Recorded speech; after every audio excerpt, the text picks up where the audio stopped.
Futur marié, je sais que tu es stressé. La to-do list se rallonge au fur et à mesure que tu avances dans tes préparatifs. Tu veux que tout soit parfait, tu veux faire plaisir à tout le monde.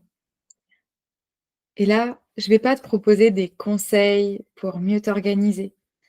Je sais que tu es une femme déterminée, que tu es organisée. Et malgré ça, tu as une charge mentale énorme. Et ce que je te propose là, tout de suite, maintenant, c'est de faire une pause. Pour cela, je t'invite à mettre une main au niveau de ta poitrine, une main au niveau de ton ventre et de fermer les yeux. Et ressens ce qui se passe sous tes mains quand tu respires comme ça. Est-ce que tu ressens plutôt la main d'en haut qui bouge plus ou celle d'en bas?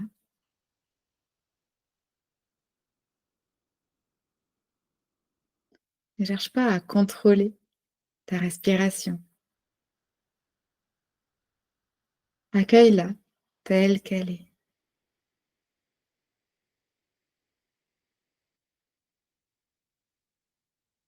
Et tu vas pouvoir relâcher et ouvrir les yeux. Je suis curieuse de savoir ce qui s'est passé pour toi.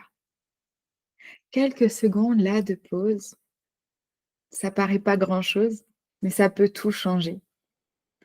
Ça peut te permettre de moins douter, de mieux dormir, mais aussi d'être plus ancré, ancré dans tes décisions, ancré dans ton organisation aussi, et avoir un esprit plus léger, retrouver du kiff, du plaisir et de la sérénité dans tes préparatifs.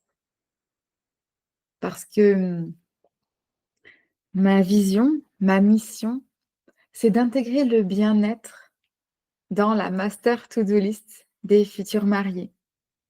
Qu'il n'y ait pas que des cases à cocher, mais que finalement, tes préparatifs sont là pour célébrer l'amour et autant le faire avec plaisir pour que le jour J, tu puisses rayonner. Donc oui, ça va être en t'accordant des pauses. Donc par exemple, là, tu l'as vécu en quelques secondes, tu peux déjà retrouver de l'ancrage, de la sérénité. Je te propose aussi d'ajouter, encore rajouter, mais cette fois-ci, pas des cases à cocher que tu ne souhaites pas, mais d'ajouter 2, 3 éléments qui te font vraiment plaisir dans ta journée. Ça peut être de lire un peu, alors tu es pas obligé de lire un livre entier ou même un chapitre, mais juste ce plaisir de la lecture si tu l'as. Ça peut être d'écouter une musique qui te fait vraiment plaisir. Ça peut être une musique douce où tu vas te laisser porter ou une musique plus énergique où tu vas pouvoir balancer, tu vas pouvoir trépigner, tu vas pouvoir sauter, danser. Cette musique qui te fait vibrer. Ça peut être aussi, je sais qu'il y a beaucoup de gourmandes, ça peut être aussi un gâteau, un repas qui te fait plaisir, que tu aimes bien, tu sens qu'il te fait du bien. Ou aussi un temps de respiration, un temps où tu vas écrire sur un journal, tu vas poser ce qui s'est passé pour toi aujourd'hui ou ce que tu souhaites pour ton jour J. Et ce que je t'invite à faire aussi, parce que je sais que tu as cette to-do list interminable, je sais aussi que tu vois plus facilement ce qu'il te reste à faire plutôt que tout ce que tu as réalisé.